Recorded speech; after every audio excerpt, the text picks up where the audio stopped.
सुरुवातीलाच बातमी आहे लाडकी बहीण योजनेसंदर्भात। त्यामुळे लाडकी बहिणीचे नियम हे आणखी निर्णय सरकारने घेतलाय। त्यामुळे लाडकी बहीण योजनेतील महिला लाभार्थ्यांची संख्या आणि आता प्रत्येक बहिणीला पैसे मिळणार नाहीत। हो, ऐकून धक्का बसेल, पण हे खरंय।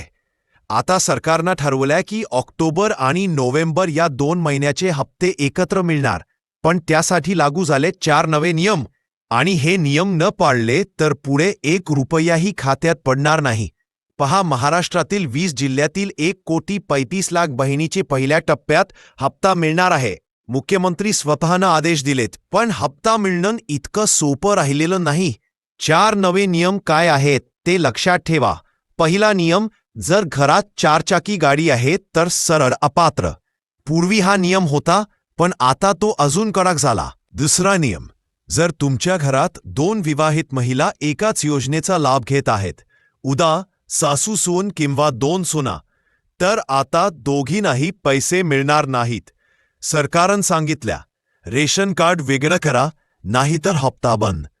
तिसरा नियम, जर पती किंवा वडील हयात नाहीत तर केवायसी करताना त्यांचा आधार नंबर दुसऱ्याचा देऊ नका।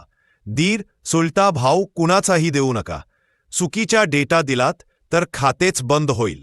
सरकार त्यासाठी वेगळा पर्याय देणार आहे। तोपर्यंत थांबा।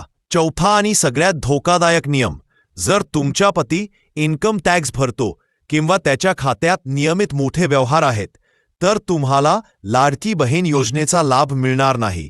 अशा सगळ्या खात्यांची छाननी सुरू झाली आहे आणि कालच 26 लाख बहिणी अपात्र ठरल्या आहेत। गाडी असेल तर पैसे नाहीत, 2 विवाहित महिला एका घरातून असतील तर पैसे नाहीत, पती इन्कम टॅक्स भरत असेल तर पैसे नाहीत, चुकीचा आधार नंबर दिला तर खाते बंद। बाकी सगळ्या गरीब, विधवा, मजुरी करणाऱ्या, शेतात काम करणाऱ्या महिला, त्यांनी लगेच केवायसी करून घ्या, त्याचे पैसे कायम सुरू राहतील। जर तुम्हाला हे नियम समजले असतील तर हाच व्हिडिओ जास्तीत जास्त बहिणींना पाठवा, जेणेकरून कोणाचं नुकसान होऊ नये। आणि हो, उच्च अपडेटसाठी चॅनलला सबस्क्राईब करा। नवीन नियम, GR आणि अनुदानाची माहिती मी लवकरच सांगणार आहे। धन्यवाद।